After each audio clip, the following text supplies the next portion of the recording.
Okay. Cheif Poundmaker, Cree chief born circa 1842 in central Saskatchewan, died July 4th, 1886 in Blackfoot Crossing, Alberta. Remembered as a great leader who strove to protect the interests of his people during the negotiations of Treaty 6. Considered a peacemaker, he did not take arms up in the Northwest Resistance. However, a young militia faction of his band did, resulting in his arrest and imprisonment for treason. Pitaquampiwian's legacy as a peacemaker lives on in many Cree peoples, including the Poundmaker Cree Nation in Saskatchewan. Okay, so like I said, I wanted to take a chance to kind of delve into my latest video on Cheif Poundmaker and talk about my inspiration and how it came about and everything like that. Yeah, and everything like that. So the inspiration and the story behind it, it's kind of interesting. I know some people aren't gonna believe it, but I was out. So how it came up. How it came about was I was out with friends who were actually doing a paranormal investigation, on I guess a dirt road, kind of a few hours, like 3-4 hours, kind of north, from where I am, from where I live, and it was the first time I had ever been to this location. And I remember we were just kind of driving up and down the road at one point, and I was sitting in the.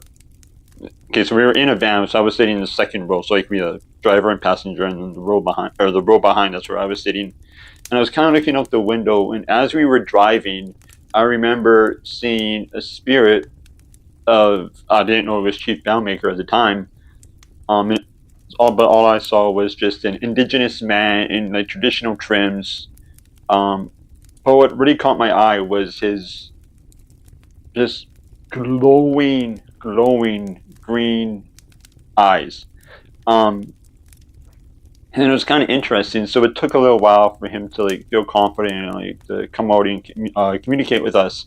But once he did, and kind of as the night went on, the one thing he kept saying, so the one thing he kept saying, kind of through our different devices and some of the gear that we had, was that he wanted to dance. Obviously, the drums in Indigenous culture are extremely important and extremely intertwined.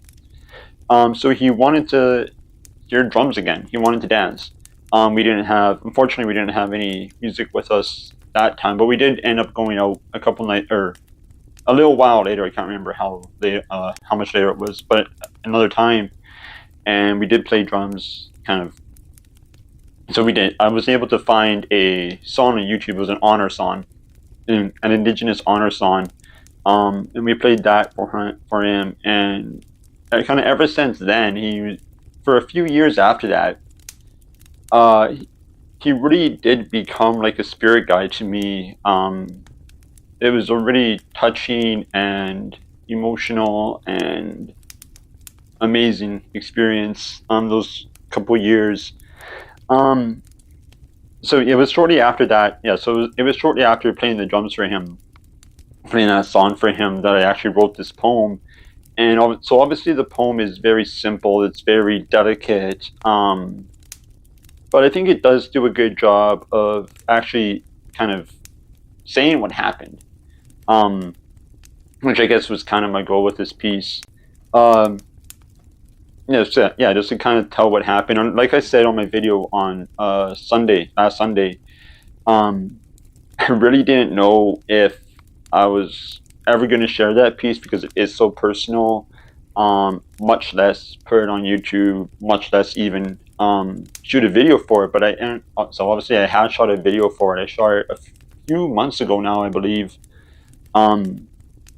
So once I shot the video, I was like, "There's no way I'm ever going to put this out. It's just too personal." I mean, obviously, all my poems are like being personal, like personal to me. But that one just seemed like too personal. It was too. So I think the reason I ended up putting it out actually was, really, I just wanted to put a video out. I've been having some trouble actually shooting. Obviously, my speech isn't the best right now. So I just wanted to get a video out, and honestly, I knew I had that video already in the canon, so I was like, I'm just gonna put it out, and I'm not expecting anything from it. And now it's over 1.1 thousand views, which is just amazing and means the absolute world to me. So yeah, there's really not a whole lot to talk about with this poem or the video.